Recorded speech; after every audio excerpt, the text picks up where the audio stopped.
I would like to start by introducing Ambassador Phil Murphy. Phil?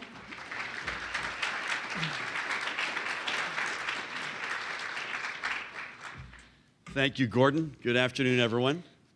I appreciate your having me today. This is a gold standard policy organization, and as such, I've deliberately written some remarks today because I want to make sure that I address as many of the relevant policy areas that we're standing for so that you have a very full sense of who we are. Again, I want to thank you, Gordon, and your team for your kind words, your leadership, and your friendship. And thank you, NJPP, for the great work you do to put the challenges we face in their proper perspective and for the innovative solutions you put forward. I am running for governor because our economy is broken and our middle class is battered, and we need leadership in the governor's office. It's time we had a governor who had our backs and who will put us back on the right track, and I will be that governor. First things first, we cannot get New Jersey right unless we get our economy right. Our economy is exactly in the place that you don't want to be, both flat as a pancake and profoundly unfair. And our 10 credit rating downgrades under Governor Christie show that no one trusts Trenton, and we must reverse that as well. I come at these challenges not as someone who has spent a lifetime in politics, but as someone who understands how economies grow and how they create jobs. I've seen what works and what does not. I've helped businesses reform their bad practices and made them responsive to markets, clients, and employees. I've worked firsthand in an advanced manufacturing economy overseas when President Barack Obama selected me as the United States ambassador to Germany. And I've seen the tremendous thirst in our communities for a new direction as a national board member of the NAACP. Let me be clear from the start. For too long, we have let our economic agenda be dictated by special interests that have spread the myth that an economy that is growing is incompatible with an economy that is fair. The truth is, we grow best when efforts to empower workers in our state will boost productivity and grow the economy, not the other way around. As governor, I will swiftly take steps to formally reject this myth. While there is no single step we can take to make our state fair overnight, there are a series of things we can do to get there. And I am committed to sign them. A livable minimum wage of $15, earned sick leave for all workers, not just for some, child and dependent care, and even caregiver tax credits for working families, equal pay for equal work, including prohibiting prospective employers from asking job seekers what they made at their previous jobs. Let's let salaries be based on someone's job that they do as opposed to something they did in the past. We also must reimagine our state, create jobs, and grow our economy in a sustainable way. I believe that means reclaiming our space in two areas that we used to own: the innovation economy and the infrastructure economy. We were Silicon Valley before there was a Silicon Valley. Bell Labs, Sarnoff Labs, pharmaceuticals, life sciences, telecom, fully funded colleges and universities churning out the engineers we needed. But we've let that go. We can reclaim that space with smart investment because it's in our economic DNA.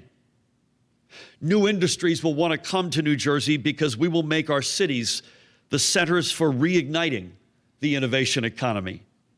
For the first time since World War II, New Jersey is re-urbanizing. Across the state, our cities and surrounding areas are growing. This is an historic opportunity to invest in and to sustain this growth and in turn grow our economy to benefit the people. Entrepreneurs will choose to invest and live here not because we'll shower them with ineffective tax breaks, but because we will build communities in which we know they want to live, dense, workable, walkable, and supported by a vast network of public infrastructure connecting them to the most dynamic markets in the world. By investing smartly in our infrastructure, we could take full advantage of our God-given location between the East Coast's largest markets and home to its busiest ports, a location that 49 other states would die to have. Putting our money into roads, bridges, rails, ports, water, and renewable energy infrastructure can create good jobs right now. Other states are already doing this. Just look a little further up the Northeast Corridor to what Boston is doing. They lured General Electric not because the taxes were lower. Newsflash, by the way, having been born there, they're not. It was because the infrastructure was better. The synergies with top-notch education and research facilities were exciting, and the quality of life was inviting. There's no reason, by the way, we can't have the same right here. To facilitate these investments, I've called for a public bank owned by the people to invest in New Jersey's small businesses, college students, and communities. Instead of putting our tax dollars on Wall Street to work for someone else, we'll keep them here to invest on Main Street and in our people. And the profits will be returned to taxpayers as non-tax revenues to be invested in vital programs.